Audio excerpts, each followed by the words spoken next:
মাজুলীৰ ভকত চাপৰিত তুনি খুঁটিৰ ওপৰত থকা বাঁহৰ দলংখন বাঢ়নি পানীত উটি যায়। যোৱা দুদিন ধৰি হোৱা নেৰানেপেৰা বৰষুণৰ ফলত ব্ৰহ্মপুত্ৰৰ জলস্তৰ বৃদ্ধি পোৱাৰ পৰিপ্ৰেক্ষিতত বাঢ়নি পানীয়ে দলংখন উটুৱাই লৈ যায়। ভকত চাপৰি অঞ্চলৰ প্ৰায় ১৭খন গাঁৱৰ যাতায়াতৰ বাবে ব্যৱহৃত এই দলংখন উটি যোৱাত হাহাকাৰময় পৰিস্থিতিৰ সৃষ্টি হৈছে অঞ্চলটোত। বিদ্যালয়, মহাবিদ্যালয়, ছাত্ৰ-ছাত্ৰী, চিকিৎসালয়লৈ যোৱা ৰোগীসকলে যমৰ যাতনা ভোগ কৰিবলগীয়া পৰিস্থিতিৰ সৃষ্টি হৈছে। ৭ জানুৱাৰীত মাজুলীৰ বিধায়ক ভুৱন গামে এখন পকা দলঙৰ আধাৰশিলা স্থাপন কৰিছিল যদিও আজিলৈ কাম আৰম্ভ নকৰাত এক প্ৰকাৰে ক্ষোভিত হৈ পৰিছে ভকত চাপৰিবাসী। আজি দলংখন ভাগি গ'ল। আজিৰ দিনটোতে কিন্তু প্ৰাক্তন মুখ্যমন্ত্ৰী সৰ্বানন্দ সোণোৱালো মাজুলীত উপস্থিত হ'ব। এই মুহূৰ্তত কি আহ্বান জনাব ভকত চাপৰিবাসী হৈ? আমি এইটোৱে আহ্বান জনাইছোঁ, আমাক দলংখন লাগে। ভকত চাপৰি বহুত সমস্যাত আছে। আমি গৰাখহনীয়া মানুহ, আমাক ইয়াত ধৰক শ্বিফ্টিং কৰি আনিছে, আমি চৰকাৰে বহুৱাইছে, তাৰ কাৰণে আমাৰ সমস্যাখিনি সমাধা হ'ব লাগে, সেইটো আমি বিচাৰিছোঁ। এতিয়া চাওক, পেচেণ্ট ২-৪টা ৰৈ আছে ইয়াত, স্কুলীয়া ল'ৰা ছোৱালী ৰৈ আছে, কলেজৰ ল'ৰা ছোৱালী ৰৈ আছে।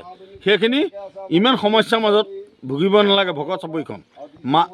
ইমান আমাৰ চৰকাৰখন থাকোঁতে ভকত চাপৰি ইমান সমস্যাত আমি ভুগিব নালাগে। কৰি ঘাটটো যেন সুকলমে চলাই যাবৰ কাৰণে আজিৰ কাৰণে আমি বিনম্ৰ অনুৰোধ জনাইছোঁ। আৰু পিছতো পৰ্যায় কেনেকৈ কি কৰে নাজানো। এই মুহূৰ্তত আমাক এখন নাও দি আৰু আমাক এই মুহূৰ্তত এখন নাও দি পেলাই আমাৰ স্কুলীয়া ল'ৰা ছোৱালীসোপা যাবলৈ যাতায়াতৰ সুবিধাটো কৰি দিব লাগে। আমাৰ পেচেণ্টকেইটা যাতে আমি পাৰ কৰি পেলাই নিব পাৰোঁ।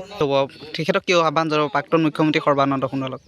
আৰু আজি ইতিমধ্যে আমি ৰাইজে জানিব খুজিছোঁ, আজি আমাৰ হিমন্ত মুখ্যমন্ত্ৰীও মাজুলীলৈ আহিব বুলি কৈছে। আৰু তেখেতো মুখ্যমন্ত্ৰী সৰ্বানন্দ সোণোৱালে যে আহিব বুলি কৈছিলে। আৰু ছাৰ ইতিমধ্যে আমাৰ ভকত চাপৰি মাজুলীলৈ অহা দলংখনৰ বৃহৎ দলংখনৰ কথাটো তেখেতৰ দিনতে আমাৰ চেংচন হৈছে বুলি আমি কোৱা শুনিছিলোঁ। আজি যদি আপুনি প্ৰকৃত যদি মাজুলীলৈ আহে তেতিয়াহ'লে বিনম্ৰ অনুৰোধ জনাইছোঁ, আপুনি অতি সোনকালে আহি যেন দলং ভাগৰ আমাক চাই যায়, দুডোখৰটো যেন চাই যাহি আমি এইটো বিনম্ৰ অনুৰোধ জনাইছোঁ। আৰু MLA ছাৰ এই কথাটো আমাক যদি ছাৰ যদি মাজুলীলৈ যদি আহে তেখেতেও যোগাযোগ কৰি ইয়ালৈ অনা এটা ব্যৱস্থা এটা কৰক, আমাক দুডোখৰটো চাই যাওঁকি। আৰু যদি মানুহে যদি মানুহক চাবলৈ নহয়, জীৱই যদি শ্ৰেষ্ঠ জীৱ মানুহৰ জীৱ বুলিয়ে কৈছে, মানুহে মানুহৰ কাৰণে কি দুৰ্যোগত ভকত চাপৰি আছে। আজি ৬০-৭০ বছৰ দিনা হেৰিয়ত ভুগি আছে। ভকত চাপৰি ৰাস্তা পদূলি দিছে, কিন্তু নদীখনৰ সুৰক্ষাটো আজিলৈকে দিয়া নাই। আৰু তেখেত যদি আমাৰ সৰ্বানন্দ সোণোৱাল ছাৰ যদি আহে, আমি নথৈ আজি মাজুলীত আনন্দ হ'ল। ১৭খন গাঁৱৰ কাৰণে তেখেতে যদি এটা বিনম্ৰ যদি অনুৰোধ ৰক্ষা কৰি যদি আহে, তেতিয়াহ'লে তেখেত আকৌ